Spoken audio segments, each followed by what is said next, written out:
Welcome friends, আজকে একটা নতুন ভিডিওতে তোমাদেরকে সকলকে স্বাগত জানাই।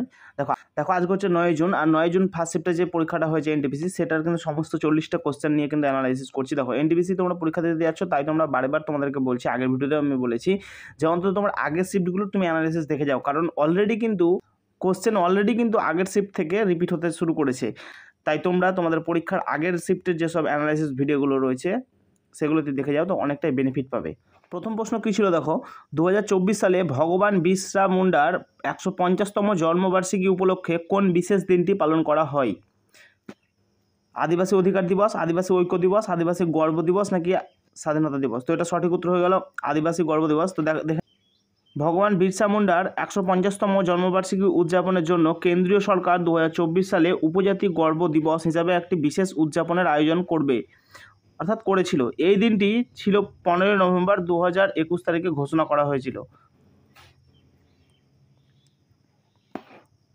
পরবর্তী প্রশ্ন দেখো, কোন কিবোর্ড শর্টকাটটি ব্যবহার করে লেখা কপি করা হয় এবং লেখাকে পেস্ট করা হয়?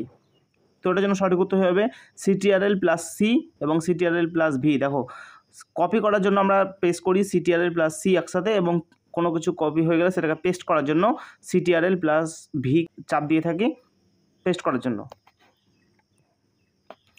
পরের প্রশ্ন দেখো কী বলছে, MS ওয়ার্ডে একটি পৃষ্ঠার মাঝের মার্জিন নিচের কোন ট্যাব থেকে সেট করা যায়?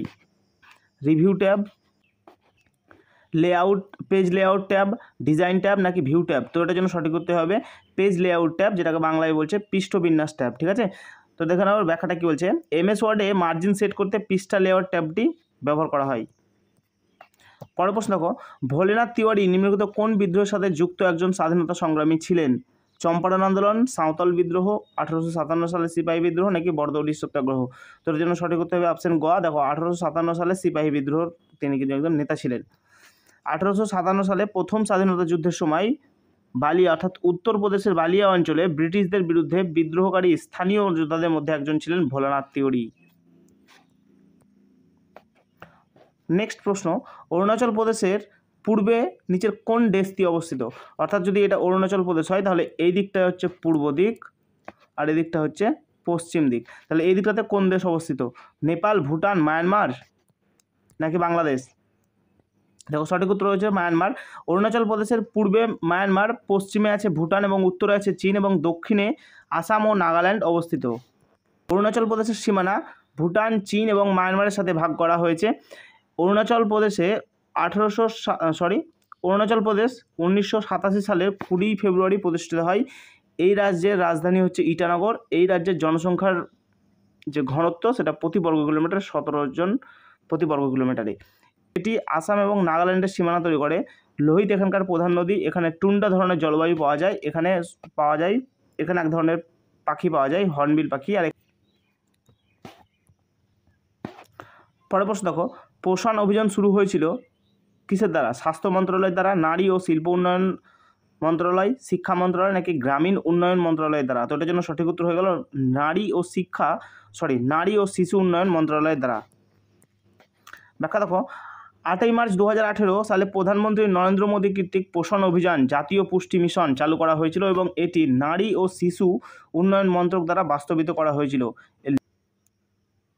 এর লক্ষ্য হলো অপুষ্টি হ্রাস করা, বিশেষ করে শিশু, কিশোরী এবং গর্ভবতী ও স্তন্যদানকারী মহিলাদের মধ্যে। পরের প্রশ্ন দেখো, আমরা ডাটা কেন সাজাই?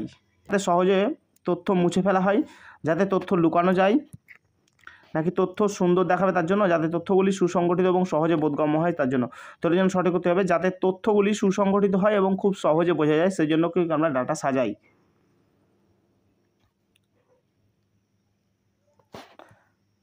দেখো তথ্য এমনভাবে সংগঠিত করতে হবে তার গুরুত্ব যাতে অধ্যয়ন এবং বিশ্লেষণ ও ব্যবহার করতে সহজ হয়, এই জন্য তথ্যটাকে আমাদের সুন্দরভাবে সাজাতে হবে। পরের প্রশ্ন দেখো, সম্প্রতি কোন দেশকে অন্ধত্ব মুক্ত ঘোষণা করা হয়েছে? অর্থাৎ এই দেশের মধ্যে আর কোনো অন্ধ ব্যক্তি নেই বা পরবর্তীকালে হবে না, এই পর্যন্ত যা হয়েছে। ঘানা, নাইজেরিয়া, চাঁদ নাকি ইথিওপিয়া? তো এটার জন্য সঠিক হতে হবে নাইজেরিয়া। দেখো সম্প্রতি নাইজেরিয়াকে ট্র্যাকোমার তালিকায় রাখা হয়েছে। দেশটিকে অন্ধত্বের একটি প্রধান কারণ ট্র্যাকোমা মুক্ত ঘোষণা করা হয়েছে। অর্থাৎ যে কারণে অন্ধত্ব হতো, ট্র্যাকোমা একটা রোগের নাম, ঠিক আছে, অন্ধত্বের জন্য সেই ট্র্যাকোমা মুক্ত দেশ ঘোষণা করা হয়েছে। জনস্বাস্থ্যের ক্ষেত্রে এই অর্জন একটি বড় সাফল্য এই দেশটির জন্য। পরের প্রশ্ন দেখো, সুনিতা উইলিয়ামসন মোট কতদিন মহাকাশে ছিলেন? 150 দিন, 200 দিন, 286 দিন নাকি 300 দিন? তো এটার জন্য সঠিক উত্তর হবে 286 দিন। সুনিতা উইলিয়ামসন এখন পর্যন্ত মোট মহাকাশে 286 দিন কাটিয়েছেন, যা তাকে মহাকাশে সবচেয়ে বেশি সময় ধরে কাজ করার বা থাকার মহিলা নভোচারীদের মধ্যে 1 নম্বরে স্থান দিয়েছে। সুনিতা উইলিয়ামসন মোট 286 দিন মহাকাশে কাটিয়েছেন। তিনি এবং তার সঙ্গী বুচ উইলিয়ামের আন্তর্জাতিক মহাকাশ স্টেশনে অর্থাৎ ইন্টারন্যাশনাল স্পেস স্টেশন 9 মাস কাটিয়েছিলেন। এরপর তারা 19শে মার্চ 2025 তারিখে পৃথিবীতে ফিরে আসেন। পরবর্তী প্রশ্ন দেখো, ঐতিহাসিক সিরহিন্দ কোন রাজবংশকে তুর্কি খলিফার সাথে যুক্ত করেছিল? মৌর্য বংশ, গুপ্ত বংশ, মুঘল নাকি সাতবাহন? তো এটার জন্য সঠিক উত্তর হবে মুঘল বংশ। দেখো, ঐতিহাসিক মারেন্টি মুঘল রাজবংশকে তুরস্কের খিলাফতের সাথে যুক্ত করেছেন, কারণ মুঘল শাসকরা নিজেরাই নিজেদেরকে তুর্কি খিলাফতের সাথে যুক্ত করেছিলেন। পরের প্রশ্ন দেখো, মাইক্রোসফট উইন্ডোজে ALT প্লাস ট্যাব চাপলে কি হবে?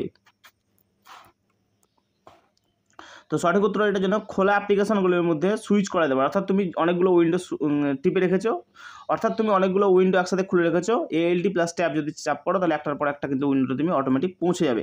দেখো, ALT প্লাস ট্যাব হলো একটি শর্টকাট যা প্রায়ই মাইক্রোসফট পুরাতন সংরক্ষণ এবং অন্যান্য অপারেটিং সিস্টেমের খোলা প্রোগ্রামের মধ্যে সুইচ করতে ব্যবহৃত করা হয়। কিবোর্ডে শর্টকাট ALT প্লাস ট্যাব ব্যবহার করে যে কোনো কিবোর্ডে ALT টিপুন এবং ধরে রাখুন, এবং ধরে রাখার সময় উভয় হাত দিয়ে ট্যাবটা চিপুন, তাহলে কিন্তু আপনি একটা এই উইন্ডো খুলে রেখেছেন, পরের উইন্ডোতে চলে যাবেন, আবার চাপ দিলে পরের উইন্ডোতে চলে যাবেন, আবার চাপ দিলে পরের উইন্ডোতে চলে যাবেন, একই রকমভাবে। সমবায় সমিতির ধারণা কোন সংশোধন থেকে করা হয়েছিল? এটার জন্য সঠিক উত্তর হবে সমবায় সমিতির কার্যকারিতা শক্তিশালী ও স্বচ্ছ করা। দেখো, 2012 সালে 97তম সংবিধান সংশোধনী পাশ হওয়ার সময় সংসদ সমবায় সমিতির আইনি ব্যবস্থায় বেশ কিছু পরিবর্তন এনেছিল। এই সংশোধনীর মাধ্যমে সংবিধানের 3য় অংশের অর্থাৎ 19-এর 1 গ অনুচ্ছেদ অধীনে সমবায় সমিতিগুলিকে মৌলিক অধিকার প্রদান করা হয়েছিল। এছাড়াও সংবিধানের 9ম অংশের সমুন্নতি করা হয়েছিল। পরের প্রশ্ন দেখো, ভারতের ও সিঙ্গাপুরের সেনাবাহিনী অগ্নি ওয়ারিয়ার যৌথ সামরিক মহড়া কোথায় অনুষ্ঠিত হলো? জম্মু কাশ্মীর, দেবলালি নাকি পুনে নাকি মুম্বাই?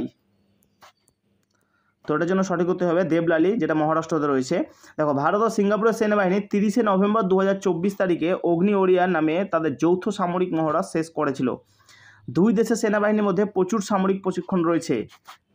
মহড়াতে কি হয়, একটা দেশের যে সেনাবাহিনীর মধ্যে যা কিছু আছে বিশেষ কিছু যুদ্ধ করার টেকনিক থেকে শুরু করে অন্যান্য যেসব কৌশলগুলো তারা কিন্তু অন্য দেশের সাথে শেয়ার করে, ঠিক একই রকমভাবে এই দেশে যেটা থাকে তারাও কিন্তু এই দেশের সাথে শেয়ার করে। এই যে পরস্পরের মধ্যে বিনিময় প্রথা, এটাই হচ্ছে কিন্তু মহড়া। দেখো, ভারত ও সিঙ্গাপুরের সেনাবাহিনী অগ্নি ওয়ারিয়ার নামে তাদের যৌথ সামরিক মহড়া 30শে নভেম্বর 2024 তারিখে শেষ করেছিল। দুই দেশের সেনাবাহিনীর মধ্যে অগ্নি ওয়ারিয়ারের মহড়ার 13তম সংস্করণ ঘটেছিল 28 থেকে 30শে নভেম্বর পর্যন্ত, যেটা 2024 তারিখে দেওয়ালি মহারাষ্ট্রর ফিল্ড ফায়ারিং রেঞ্জে অনুষ্ঠিত হয়েছিল। 2022 সালের নভেম্বরে দেওয়ালির ফিল্ড ফায়ারিং রেঞ্জে অগ্নি ওয়ারিয়ার মহড়ার 12তম সংস্করণ অনুষ্ঠিত হয়েছিল। দেখো, জম্মু ও কাশ্মীরে বর্তমানে কোন জোটের অধীনে সরকার গঠিত হচ্ছে? ভারতীয় জনতা পার্টি অর্থাৎ বিজেপির সাথে PDP অর্থাৎ পিপলস ডেমোক্রেটিক পার্টি, আরও সব অপশানগুলো রয়েছে। দেখো, তো এটার জন্য সঠিক উত্তর হবে কিন্তু জম্মু কাশ্মীর ন্যাশনাল কনফারেন্স অর্থাৎ JKNC এবং বিজেপি, এই দুটো পার্টির মধ্যে কিন্তু তোমার জোট হচ্ছে। জম্মু ও কাশ্মীরে 18 সেপ্টেম্বর থেকে 1 অক্টোবর পর্যন্ত 3 ধাপে বিধানসভা নির্বাচন অনুষ্ঠিত হয়েছিল। 2014 সালের পর এটাই ছিল প্রথম বিধানসভা নির্বাচন এবং 370 ধারা বাতিল হওয়ার পর রাজ্যটিতে কেন্দ্রশাসিত অঞ্চল রূপে 2019 সালে দ্বিখণ্ডিত করার পর এটিই ছিল প্রথম নির্বাচন। জম্মু কাশ্মীরে পিপলস কনফারেন্স 42টি আসন জিতে এবং এক বৃহত্তম দল হিসাবে অন্তর্ভুক্ত করা হয়, যেখানে বিজেপি 29টি আসন জিতে দ্বিতীয় স্থানে থাকে। প্রথম স্থানে ছিল এই যে কাশ্মীর পিপলস কনফারেন্স, যেটা ছিল 42টা সিট পেয়েছিল এবং বিজেপি পেয়েছিল 29টা সিট। কংগ্রেস 6টা পেয়েছিল ও জম্মু কাশ্মীর যে পিপলস ডেমোক্রেটিক পার্টি আছে সেটা পেয়েছিল 3টে সিট। যেখানে ভারতের কমিউনিস্ট পার্টি, মার্ক্সবাদী, জম্মু কাশ্মীর পিপলস কনফারেন্স এবং আম আদমি পার্টি একটি করে আসন জিতে নেয়। 7টি আসন জিতেছে স্বাধীন প্রার্থীরা।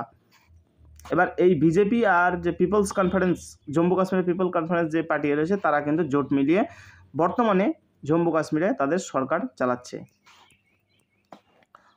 পরবর্তী প্রশ্ন দেখো, জলবায়ু পরিবর্তন কর্মক্ষমতা সূচক 2025-এ কোন দেশকে প্রথম স্থান রয়েছে বা কোন দেশকে প্রথম স্থান দেওয়া হয়েছে?